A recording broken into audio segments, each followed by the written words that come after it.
So Gaston, I was interested in what does bilingualism mean to you? Well, when I hear that question, I always have to think of the leaky tap epiphany that I had as a child.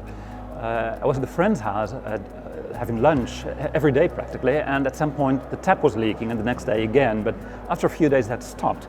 And I remarked on that, and then they said, well, we fixed it, of course, which is something that wouldn't have happened in my family because we didn't fix things, they would stay broken.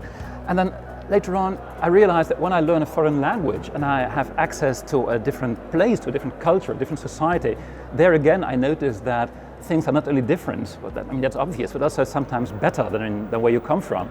And you wouldn't find that out if you didn't speak the language of that place. So there is a certain parallel. How does it make you feel if you switch from one language to the other?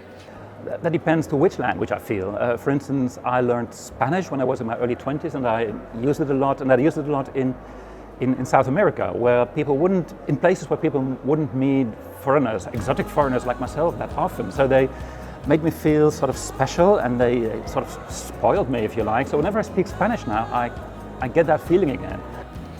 If you would want to motivate someone to learn an additional language, what would your argument be?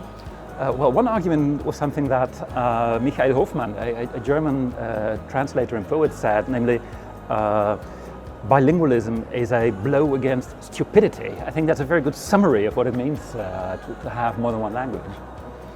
Okay, thank you.